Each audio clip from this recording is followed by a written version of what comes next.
Hey, Pockets, Phoenix, it's time. Hello?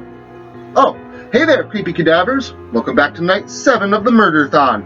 I'm looking for my family, but it seems all have abandoned me.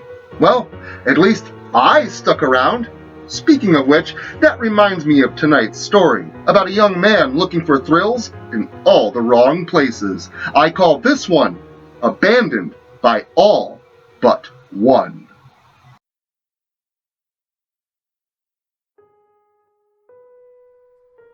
Why, oh why did I ever do this? I was so thoughtless and reckless, but it seemed so trivial and harmless. Me and my buddy, Nick, had been living in this old town our whole lives. At the edge of town is an old abandoned factory that we had both always wanted to explore. Some people say it's haunted, seeing lights in the middle of the night illuminating its interior. Others say that dangerous vagabonds reside there, and others still say it's just too structurally unsafe to enter. Although all of them differ, they all say the same thing. Stay the fuck out. Did we listen? Well, I didn't. Nick did, but that's because his mom was making him take his little cousins out trick-or-treating, and then babysitting. So, too old to trick-or-treat, too young for good parties, I ventured off alone into that old factory. The place was how you'd expect a vacated factory to be. Giant, open interior spaces, dust and dirt covering everything, and 2 floors of shattered glass from busted windows. I had explored everything that I wanted to, but as I went to leave, I heard something that I shouldn't have. Music. Curious as to why or where music would be here, I had to check it out. A strong sense of dread urged me to leave, but a stronger sense of curiosity lured me to the basement. The space was dark, requiring a torchlight to see, but the sound of warped music led me to a table where an old model tape player was currently running, its play button pressed down. I pressed stop, and although I knew I shouldn't, I called out, "Hello?" Nothing. I got no response. I turned to leave, just wanting to get the hell out of this creepy place, damning myself for coming here in the first place. But that's when I saw them.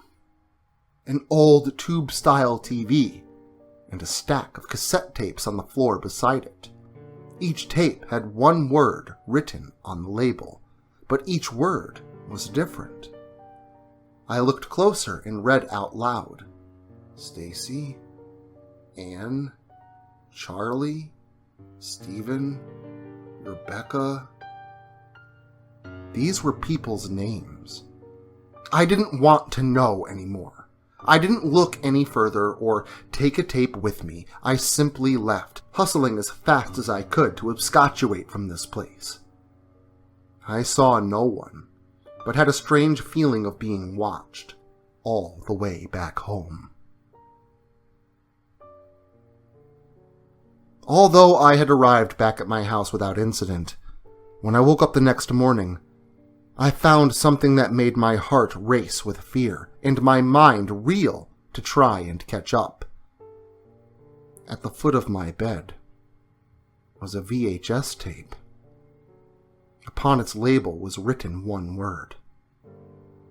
My name. I placed it into my old VCR and pressed play. And I've been watching this recording over and over again all morning long, stuck in a state of disbelief and horror. I watched myself enter that old basement. I watched as I stopped the tape player and moved to the stack of VHSs. I watched as I ran from that building and briskly walked home. I should have realized when I left. I should have known there was a reason for my sense of being watched. After all, someone had to have been there to push play on that old tape recorder, purposefully luring me into the basement for some unknown intent.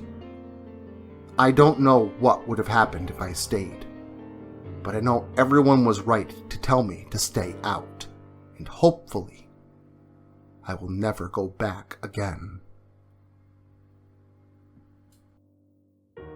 Well, it looks like I'm still all by myself, though I suppose in retrospect, that could be a good thing. I would like to make it to Halloween after all. But if you feel like sticking by my side as I count down to the big day, make sure to stop back again here tomorrow for night 8 of this alarming Advent event. I'll be waiting.